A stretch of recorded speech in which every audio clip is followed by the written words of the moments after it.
ושמעתם את הנשיא טראמפ הערב. הוא אמר בבירור, לא נסבול לו תרגילי דחייה, משיכת זמן או התחמקות מצד החמאס. So he says, you know, we're not going to tolerate any game playing. We'll recognize it and we will strike and not wait around. In the meantime, they're waiting for their for the hostage release. But the Hamas is like, we don't even know where they are. I mean, really. I mean, I don't. I have to look for them. Really, where? I'll call all my friends. Okay. So the Hamas are like, we don't even know where all the hostages are. It's going to take some time. Obviously, another stall tactic by the jihadists. Let's watch ILTV, and they did a news flash about War Day 730. That's today, October the 5th. Excuse me. Oh my gosh, am I right here? Yeah, October the 5th. Yeah. So they did a news flash. Let's take a look at how they are reporting the Hamas deal. Welcome back to ILTV on the Hour. We're bringing you the biggest headlines from Israel and the Middle East in just 5 minutes. I'm Deborah Klein, and today is day 730 of the war in Gaza. Let's get into all of the top headlines of the hour. Prime Minister Netanyahu addressed the nation last night, giving a bold speech about the fateful days that lie ahead. The Prime Minister said he hopes to announce the release of all of the hostages very soon. Let's take a listen. אנחנו על סף הישג גדול מאוד. זה עדיין לא סופי. אנחנו עובדים על כך במרץ, ואני מקווה בעזרת השם שבימים הקרובים, עוד במהלך חג הסוכות, אוכל לבשר לכם על השבת כל חטופינו, החיים והחללים כאחד, בפעימה אחת, כשצה"ל נשאר בעומק הרצועה ובשטחים השולטים בה. Okay, so before we go on, let me just say that if indeed this is true, that Israel is able to secure all of the hostages and stay in Gaza, that is a significant achievement. Now, look, when you're watching Yishai Fleisher TV, or people like myself, people that come from the nationalist right, so-called, I have a strong Israel attitude. For me, real victory means that whatever piece of land Israel gains in any war, in any situation, we hold on to forever. And we hold on to it, we govern it, we live there, and that is a signal that we send all enemies, including Arab states, anybody who wants to make trouble for us. We say, look, if you start with us and we capture land, the policy of Israel is we are there forever. That's it. And once you understand that, you'll never make the mistake of starting with us, because if you start with us and you lose land to us, we're never giving it back. Moreover, I would make another policy, which is if you've killed Jews, you deserve the death penalty. And you certainly are never getting out of our prisons. We're never exchanging you. Forget it. It ain't happening. That's just our policy. Now, this deal has in it words like the release of mass murderers. Mass murderers. There's a guy there who's killed like 60 Israeli Jews. 60 people. He's a murderer. He's been planning murders throughout his whole, mature life. I would never return him. I would never release him. Okay, I would see him personally, I think, and I think most Israelis, most normal people think he deserves the death penalty. But okay. But within the boundaries of how I understand how Netanyahu understands the world, the way he understands the world, I said this on last week's program, is that he is a guy who mows the lawn. He's there to bop back the bad guys on the head. Bop, bop, bop, bop. And he's bopped them all on the head. He's bopped Hamas, and he's bopped Hezbollah, and he's bopped Lebanon and Syria. And he certainly bopped the Syrian regime. And then he bopped the Iranian regime and the Yemenites. He's bopping, bopping. And he's like, okay, I bopped them all on the head, and they're all pushed back. And therefore, now I can cut a deal. And what he says is he's going to help the Hamas. This deal is going to ensure that the Hamas disarms, and it ensures that the Hamas leaves. And you can return to them, they're terrorists, because they'll return to us all of our hostages. We'll return to them their people, but then they're going to get out of there. And basically, he's made an understanding with his strong ally, President Trump, that Hamas is not going to stay in power in Gaza. From his perspective, Hamas has now been isolated. That's the word that he uses. Hamas is isolated. He is going to get to keep the military control of the land. Hamas is not going to be in power, and he's going to get back the hostages. So from his point of view, big victory. A lot of people on the right see it as a victory. Myself, I see it as a tactical kind of victory. Yes, it's better than a different way to do it, but it's not the big victory. The big victory is we liberate Gaza from jihadism. We evacuate, make refugees of the vast majority that are still jihadist in their mind. And we allow pro-Israel, loyal Arabs that want to be part of Israel to stay there as residents of Israel and build a new life there. And we rebuild that thing as Israel. That's the way I see it. That's the way I think is real victory. But you have to also, politics is the art of the possible, in the sense that you have to understand the players you're dealing with. If it's Witkoff, if it's Kushner, if it's Netanyahu, if it's all these type of people. And so therefore I understand that I'm dealing with these kind of people. And within that, it is a pretty good deal. Let's keep going. Netanyahu also added the lengths to which Israel and the United States are going to ensure that this hostage deal is brought to fruition. כדי להחזיר את 48 חטופינו הנותרים, הנחיתי לפני כמה שבועות את צה"ל להיכנס למעוז החשוב ביותר של החמאס, העיר עזה. I just want to say that Netanyahu has now ordered the Israeli army to go into Gaza, the Gaza city. So on the one hand, great. On the other hand, hello? What? What? Question mark, question mark, question mark, question mark, question mark. What? There's this thing called Gaza City, and in 2 years of war, we haven't entered Gaza City, and Gaza City is the stronghold of Hamas. What's going on there? Hold on one second. I got somebody who's got some questions. Hold on one second. Here he is. Here he's coming right now. Hold on. Partner, look, when you got bad guys, you got to go in there. You got to slap them down. You got to make sure those guys don't stay around. I mean, they got a stronghold. You got to defeat that place. What are you thinking here? Netanyahu, are you joking me? Is this a joke? Come on. Come on, partner. Let's go get in there and take care of business. What are you waiting for? What have you been waiting for the last 2 years? What are you waiting for them Hamasnikim to keep getting bigger, stronger? You got to get rid of those guys. You got to take back your land. God gave you that land. And they'll make no sense to be giving those bad guys one bit iota of life existence. Don't give him 1 inch. Don't give him a mile. Give him nothing. Give him hell and tarnation. That's right. Well, that was a message from our clear thinking brothers and sisters out there in cowboy land.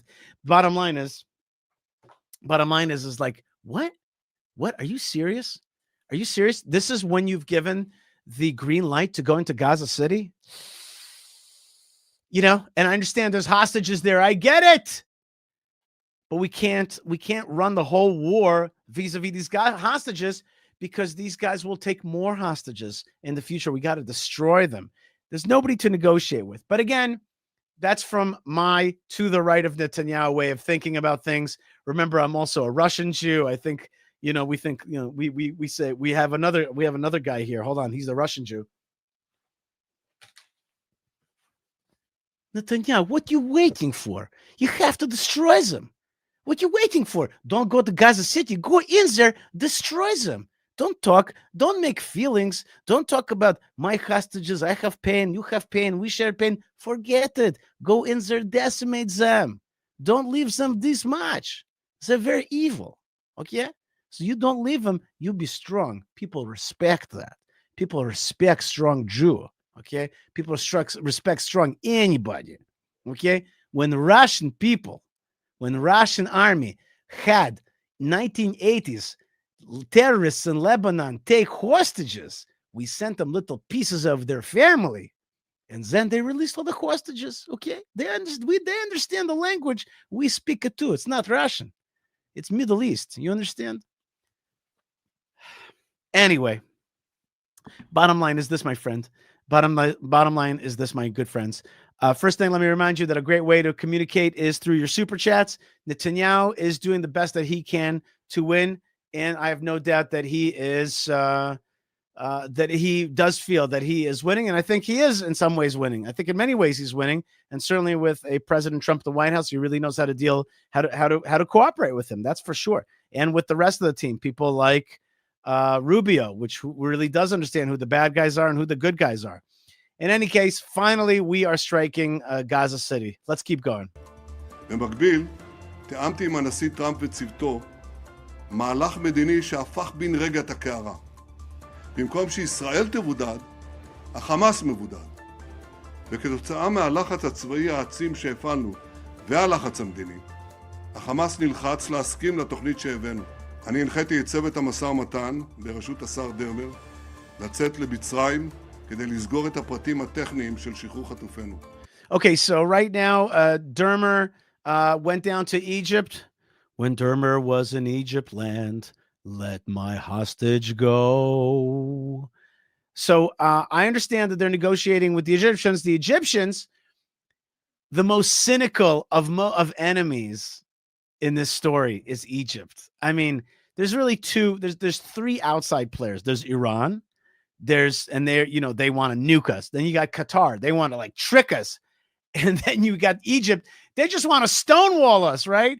They have a border with Gaza. You'd think that they would have had already 1 million refugees. Israel is committing war crimes. War crimes. It is genocide. We will not let one of them in. Not one. I mean, put another wall, please. Barrier. Don't go in. Okay, Palestinians, stay there and die. You nice Palestinian. Bye-bye. You feel genocide.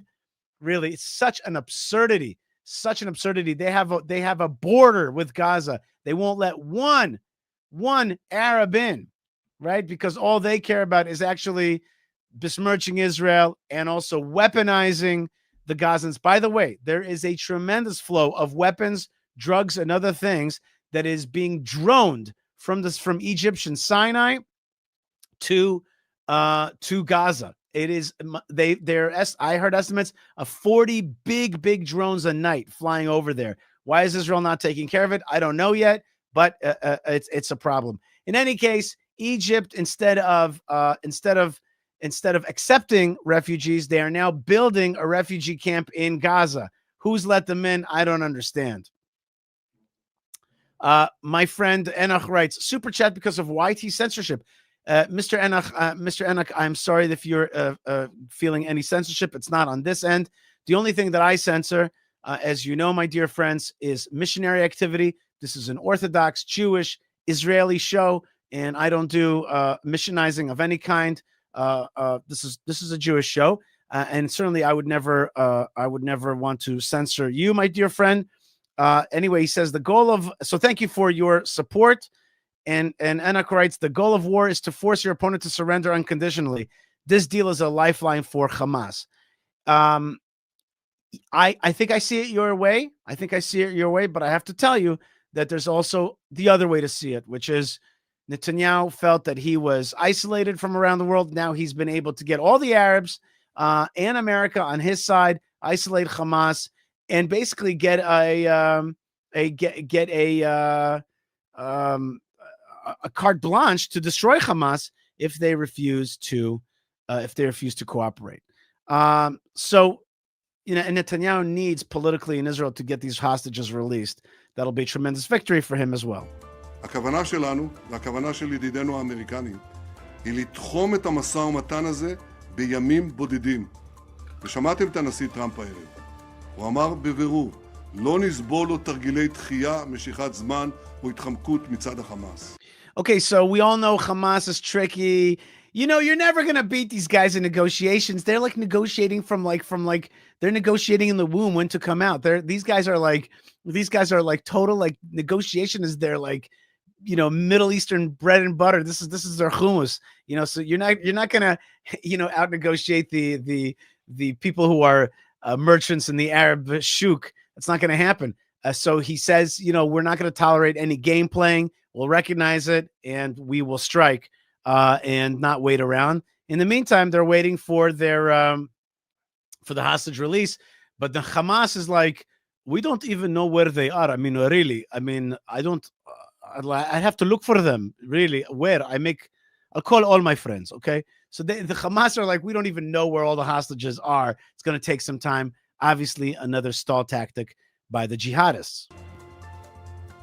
Now, the comments by the Israeli Prime Minister follow a dramatic weekend of developments, as President Trump remains adamant to reach a deal to release the hostages and the war, and eventually achieve peace in the Middle East. Over the weekend, Trump thanked all the nations involved in bringing Hamas to the negotiating table. So I just want to let you know that this is a very special day, maybe unprecedented in many ways. It is unprecedented, but thank you all, and thank you all to those great countries that helped. We were given a tremendous amount of help. Everybody was unified in wanting this war to end and seeing peace in the Middle East, and we're very close to achieving that. Thank you all, and everybody will be treated fairly. Trump also kept his truth so. Everybody will be treated fairly. It's like Trump is very special, dude. You know, he really is a negotiator par excellence, right? He really sees everybody as a negotiating partner, even like the worst jihadis. Like me, I'd be like, I would revert to that old line: you don't negotiate with terrorists. I mean, I would just be like, my Russian side is like, just wipe them out. Just wipe them out. They're the worst. They're the worst. You have every right to wipe them out. But Trump being this quintessential a businessman negotiator is like, we're going to treat everybody fairly. We're going to give Hamas a chance. But then he tweets out or sends out on his social platform. He says, we're not going to tolerate any games, and hell is going to open up on you. And we mean business. This is it for you, Hamas. Social page up and running over the weekend, as Netanyahu convened Israeli officials last night to discuss the negotiating efforts. A massive rally at Hostages Square was taking place. Trump posted a screenshot of the massive 100,000 people crowd to his Truth Social, holding a big banner at the center that says, "It's now or never," clearly optimistic to reach a deal. And meanwhile, Israel... By the way, with respect, that rally doesn't look to me like 100,000 people. And it looks like a lot less people that were at the Western Wall praying for God's forgiveness in something called Slichot. Slichot, we had it for 10 days in a row, over 50, 60,000 people at the Western Wall, which looked a lot more than that. And my point is, the people of Israel are not stupid. They understand that we can't do everything to get these hostages back by empowering Hamas to be an organization that's going to be alive the day after. If you release awful, blood-curdling, murderous terrorists, well, guess what? They're going to terrorize. That's what terrorists do. That's their nature. Okay? So I don't, it's now or never. We're in a war, and it's going to take some time. Okay? And let's do this. Next time, let's not give away our land to our enemies, and then maybe we could save the next generation of young people from becoming hostages or being murdered at a music festival. All right, let's do things smartly. Let's not do stupid things. Let's not give away our land to our enemies. Let's remember our heritage and not succumb to false gods, false beliefs. Let's remember that God hides his face away from us when we hide our face away from him. And if you say it's now or never, maybe it's now or never to come back to God and to have a strong Israel policy and not a weak Israel policy, which leads to this stuff. So it's not like, oh my God, it's now or never. Let's make a deal. It's now or never to destroy Hamas, so you could send a signal to the world that never again, we will not tolerate this. And at the same time, come back to a closer relationship with God. I'm sorry that for many people, they don't understand the relationship between these two things. They see them as separate. They see realpolitik and our spiritual reality here in Israel as two separate things, but they're not. They're not. Read the Bible and understand the Bible. They are one. They are one. They are one thing. Our nation right now is coming back to being a more God-fearing nation and also a more militant, strong, war experience, esprit de corps, a strong, spirited, fighting a nation as well. Those things come together. Is preparing task forces to receive the hostages and has sent a team of negotiators to Cairo for mediated talks with Hamas. But in addition to the mediated talks that are happening in Cairo, Trump urged Netanyahu to reduce offensive fire in the Gaza Strip. Now, the IDF can confirm that in accordance with the directives from the political echelon, IDF Chief Eyal Zamir instructed troops to advance readiness for the implementation of the first phase of Trump's plan to release the hostages. This means that defensive actions can still be taken against Hamas should Israeli troops find themselves under threat. This is, of course, for the readiness of receiving the hostages. All right. Thanks to the good folks at ILTV. They did a great job for us there, and we appreciate your update. Let's watch Al Jazeera, right? Qatar's mouthpiece. And let's watch, I think, Qatar's prime minister talking about how he sees the negotiations between Trump, Netanyahu, and Hamas. Let's see how the Qatari folks, who are the main funders of Hamas and yet have a huge Air Force, American Air Force base on premises, which they helped pay for. And they gave President Trump a beautiful Air Force One airplane. Let's see how these guys are the sneakiest of them all. Let's see how they want to spin it. Sat down with the Prime Minister of Qatar, Sheikh Mohammed bin Abdulrahman Al Thani, and he spoke about. So Al Jazeera, it's not that they sat down with, it's there. Al Jazeera is owned by the Qatari royal family. Doha's key role as a mediator between Israel and Hamas and the announcement of President Donald Trump's Gaza ceasefire deal. Welcome, Mr. Prime Minister. You announced the handling plan over to the Palestinian side, the Hamas movement. How do you assess its provisions? First, I want to clarify, Mr. Jalal, that our main focus in the state of Qatar is how to end the suffering of the people in Gaza. Right? So I mean, right from the get-go, you just have to be like awestruck by the hubris, by the cynicism. It's like they want to stop the human crisis, the humanitarian crisis in Gaza, but they haven't taken in one refugee, nor have they helped Egypt, which is a poor country, with their riches, take in refugees. So the whole thing is just a sham, right? Like from the first sentence, our first goal is to help. We must help the refugees. We don't make refugees. We must help the poor humanitarian crisis of the Palestinian people. But we don't care about them, and they can just burn, okay? Because we will not take one.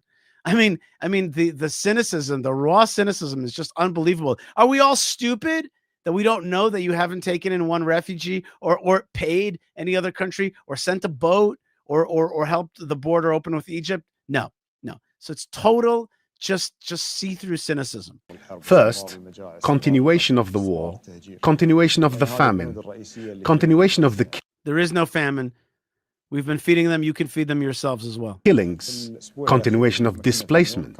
These are the main provisions we were focusing on last week. When we were in New York last week, there was work with the American side after the leaders' meeting with President Trump, in which President Trump spoke about the plan. Of course, there was joint work between us to give observations about it. We began with observations as the Arab and Islamic side, and some of the observations were taken into account. In general, if we speak of the main objectives, there are objectives that it achieves, which are ending the war, and there are things that need clarification, that certainly need discussion and negotiation. If I was speaking to him right now, I'd be like, yalla, yalla, yalla, tell me what you're trying to say. Which things need clarification? Which things? The Hamas that you've been funding is defeated? Is that what you need clarification on? What is it, the things? Which things? Talk about it. Let's go. Get to it. Get to the point, Athani. But today, we see what alternatives exist. The main focus is how we protect the people in Gaza. That is our main focus. In the end, we are a mediator. When we started the plan last week following President Trump's announcement, we delivered it to Hamas, the negotiating delegation, and the discussions with them were in generalities. We hope that everyone will look at the matter constructively, and we try to make use of the momentum now to end the war in Gaza. I believe that should be the primary priority. What is the scope of these discussions or the study of these provisions? Because today, President Trump said he's waiting for Hamas to accept what he called the peace plan. All that has been presented yesterday was a set of principles, and certainly these principles require discussion about the details and how to work through them. As for the margin, we do not know yet, because so far we do not know Hamas's response. It also asks, I believe, according to what was mentioned in the plan's provisions, that Hamas and the other factions must be in agreement. We will not come up with an ideal language if we focus only on the political form of the plan. But we strive for a solution that spares blood, preserves the dignity of the Palestinians, and prevents their displacement. That is our main matter. That's right. The main matter is that they keep Gaza as an Arab-controlled so-called Palestine so that they can declare victory, that Palestine stood up to Israel, and it still remains there, right? That's why when he says that, I think to myself, well, that really means that Israel asserting some kind of sovereignty, even if military sovereignty, is an important. Like if you listen to him, to Prime Minister Al-Thani, you understand how to actually attain victory. Attaining victory is by taking away land and displacing people, right? Displacing the pro-jihad folks, jihad and pro-jihad folks. That's actually what you need to do victory. Because remember, he's trying to eke out a victory for his team.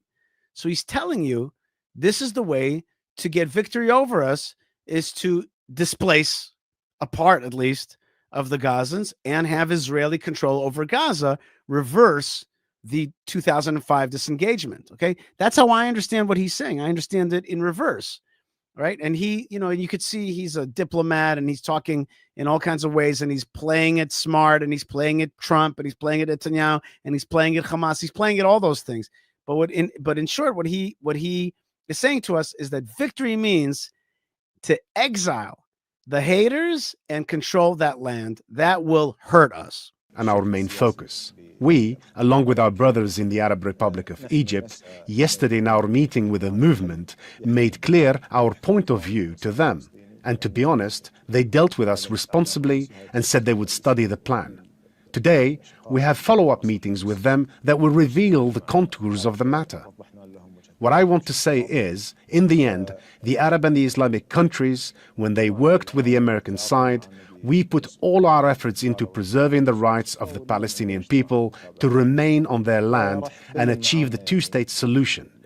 Okay, so you see it. You see how different Al-Thani's attitude is.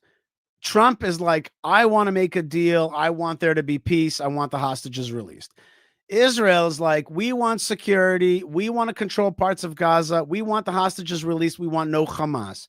Al-Thani is like, well, really what we want is we want a two-state solution, i.e. a Palestine to exist in Gaza and in Judea and Samaria, which will be a threat for the rest of Israel down the line. We want to make sure that Gazan people don't leave. We want to keep them in there. And that's indeed one of the provisions, that they'll be encouraged to stay. Okay, that is the way he's thinking. So I'm just, what we're doing right now is an exercise in listening to the other side and hearing what they really want to achieve through this deal. They want the end of the war, which they could claim victory. They want Gaza to remain a forefront of a Palestine. And they want to be able to declare that the war is over and now they're going to rebuild Gaza for the Arab peoples. And we put these matters on the table in line with international legitimacy decisions. Of course, we did not expect them to accept everything, but some were taken into account. I believe we must build on this path and work to make this path effective and successful. What are the challenges to this? Of course, there are challenges. There will certainly be practical challenges and implementation challenges. But we must also look at the opportunities. There are challenges and there are opportunities. Get to it.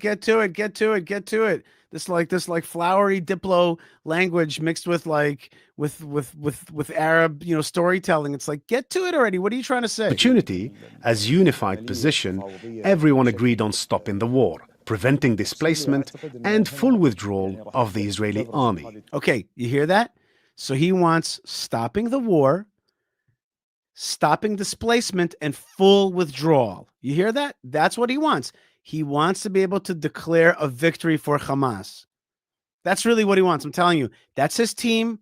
He sponsors the team. He wants to declare victory for Hamas by keeping the folks there and stopping the war. That means that they were able to hold on and defeat the giant Israel, right? Good. David versus Goliath. They're the new David. We're Goliath. Israel's the Goliath. And preserve the idea of a two-state solution in Palestine, and that Israel does a full withdrawal, which is certainly not something that Israel is going to agree to, but that's what he's asking for. These are the three main and pivotal matters, and the direct responsible party for managing Gaza are the Palestinian people themselves. These are the main features or main pillars for anything we address. The political track and the political horizon are an important matter, of course, for the Palestinian people, whether in the Gaza Strip or in the West Bank. Look what it says, by the way, on the bottom. Don't forget that what we're listening to is Al Thani, Prime Minister. He's part of the royal family. This is the Prime Minister of Qatar. And they created and own Al Jazeera. Look at the bottom there, Qatari Prime Minister to Al Jazeera. We will support the Palestinians until the establishment of their state.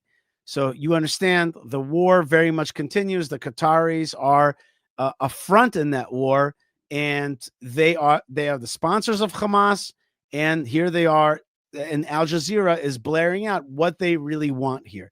And Netanyahu is doing his best on his end to oust Hamas, keep Israel in the Gaza Strip, and he's not doing what I would recommend, which is a bigger, clear, control of our land, and not even lead to ever discuss anything about a Palestinian state on our land, and never relinquish any of our land to folks who are going to make war. I mean, if you listen carefully, what you're hearing here is this is just a state, according to the Qatari Prime Minister, what I'm hearing is this is just a stage in the war. This is just a stage in the war. All we have to do now is stop the war right now, stop the battle, regroup, and we've got to control Gaza, and we got to declare this thing of victory. That's the way he sees this, and you have to just be able to weed through that language. By the way, you are watching Yishai Fleisher TV right now. We are watching Al Jazeera together, and Prime Minister Al Thani, who is rooting for the Hamas team. I want to remind you that you can super chat right now. When you super chat, that makes it easier for me to read your comments and supports the show and gets your voice out there. It's a great way to do it. And I also am being adjured by my producer, Yo, to remind you that we go live every Sunday. Who knows, maybe we'll go live even more, but in the near term, on Sundays, we go live. It's great to have you with us from all over the world. Please let us know where you're from. Send your blessings. And you are, of course, sending blessings to Israel. I am broadcasting from Judea, Israel, from the heartland, and I'm sending you blessings back because that's the math. When you send blessings to the land of Israel, you get the blessings back. That's the biblical math. Don't forget that you could also support the show through buymeacoffee.com/Yishai, or support our projects to beautify the land of Israel and strengthen it at fightforisrael.org. You can like, subscribe, comment, become a member, and check out our web store. Let's get back to Al Thani in Qatar, and Al Jazeera. As countries, we exert all our efforts to put something that at least achieves and guarantees this right for the Palestinian people. How did you understand Israeli Prime Minister Benjamin Netanyahu's haste in approving the president's plan? In your view, does this represent an official Israeli adoption of the plan? والله شوف أخ جلال يعني الأمانة إحنا عندنا خبرة يعني Look, Brother Jalal, from our experience over the past 2 years regarding the approval, sometimes we hear one thing in the media, and at the same time, we hear other contradicting statements. The American side informed us that the Israelis agree with what was presented exactly as it was. But for us, the issue is how to deal with the situation in a way that the decision taken by our Palestinian brothers takes into account the existing realities. I'm not sure what you just said. All I heard was that that sometimes Israel agrees but doesn't actually agree in principle. Well, I think that's partially true because everybody's got to appease a lot of players. But I mean, if anybody's talking out of two sides of their mouth, it's the Qataris. If anybody's brilliant at having both sides of hosting Trump and loving Trump and yet promoting an anti-America agenda in American campuses and British campuses, and this very Al Jazeera that we're watching is one of the most anti-Israel networks out there. So, I mean, if anybody knows how to recognize speaking out of two sides of the mouth, these guys have two mouths.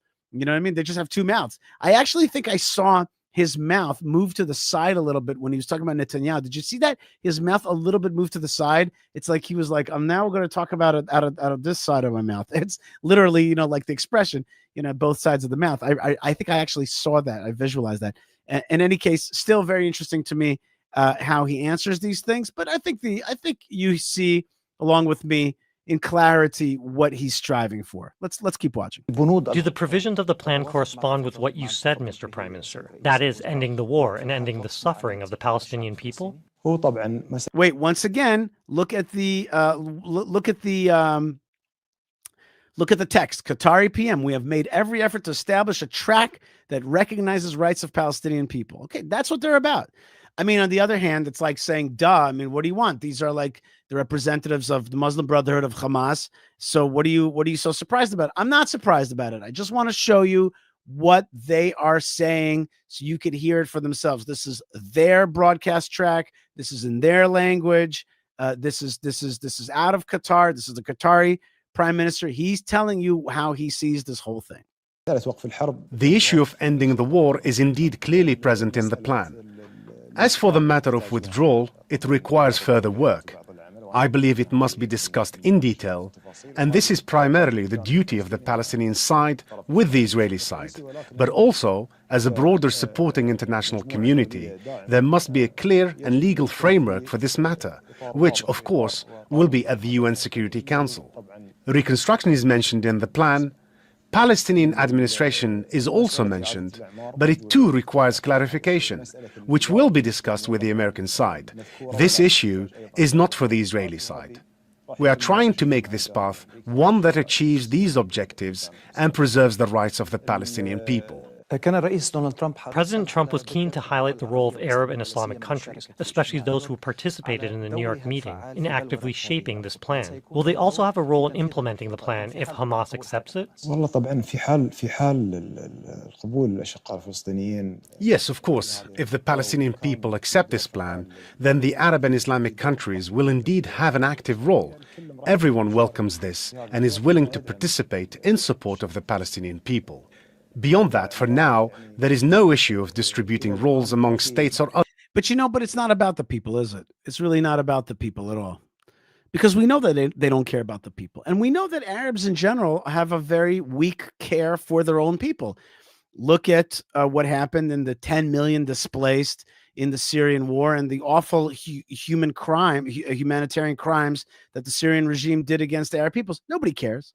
Nobody cares. And nobody cares about finding a way out for Arabs living in Gaza, so-called Palestinians. So again, really, I wish you would hear the real truth. And the real truth is this is a war against Israel. We have to continue the war against Israel. We'll use the Arabs of Gaza as cannon fodder. And that's fine because the more of them die, the more we can besmirch Israel. And that's just the way we're operating. And that's the real truth. I do want to communicate directly, though, with Prime Minister Al-Thani. I do want to actually send a non-cynical, real, truthful message to him through my channel, and maybe it'll get to him and maybe not. But I do want to say something to you. Prime Minister Al-Thani, Allah has blessed you with much wealth. You have an opportunity to do good for your people, for the Arab peoples. The way to do good is to actually accept the fact that Israel is part of the family of the Middle East, part of the children of Abraham. The war against the Jews is fruitless. It's fruitless and self-destructive, and has been self-destructive for 100 years. It has not yielded anything. Israel is now 7 million Jews. Israel shrank, it's true, but will get bigger once again. Israel is not going anywhere because Allah wills it. Allah wills it. And the best thing that we could do is to use that wealth that Allah gave us out of the ground, gave you, for good, for resettling, for rebuilding. Look at the region between you and Israel. It's desert. It's desert. Look at Iraq. What a broken country. What a broken country. Look at Egypt. Look at its poverty. Look at Syria. And instead, you are spending billions of dollars to try to besmirch Israel. And yes, you've been partially successful. And yes, Israel's partially isolated, but it won't be isolated for long, because Israel is a channel of God's big ideas, because Israel is true historically and biblically, and it's in your Quran. And yes, Israel will have a third temple. You will not be able to stop it. Why not use that God-given blessing for better things, for hospitals, for tourism, for fixing Iraq, for fixing Syria? Look at Yemen that you guys support. What's it for? Look at the Yemeni people. They're way worse off than the Gazan people. And for what? To make war against Israel, to blockade global trade, to choke your brother, what you call your brothers in Egypt. What's the point of it all? It's senseless. It's senseless, and it will go nowhere. Allah has given you a gift. Take that gift. He's also made for you a demand to recognize that the Jewish people are the children of Abraham, and they have a rights to their lands, and that you will never defeat them on our lands. Look at this thing that you sponsored October the 7th. Did it work out well for you? Do you think it's a great victory? Yes, you were able to mobilize anti-Israel sentiment around the world. But how long will that really last in favor of jihadism, which is destructive? I understand you think that Sharia law is going to take over the world, and you have some success in Europe and stuff. I understand. But when it comes to Israel, it's fruitless. It's fruitless. Let's use the blessings. Let's use it to move ahead. Let's form some kind of understanding, some kind of entente, détente, some kind of Abrahamic conference, some kind of understanding. Look at the UAE. Look how well, they're being blessed through that. You are also blessed. I understand that. Qatar is a powerful place. But the war will be endless and will only hurt your children, will only hurt the children of the Arab people, the children of Ishmael. And it's time to look at it honestly, where it's all going.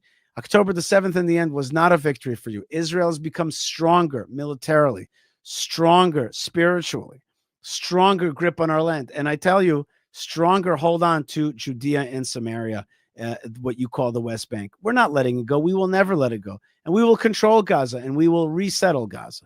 And so therefore, when you look at Gaza and that destruction, don't you understand that you brought that destruction on the people that you're supposed to be protecting?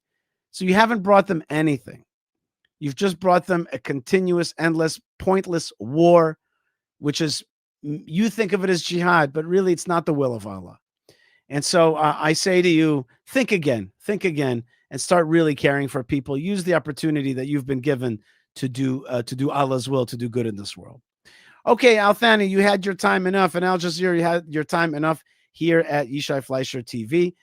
And don't forget that you could support the show through buymeacoffee.com/Yishai.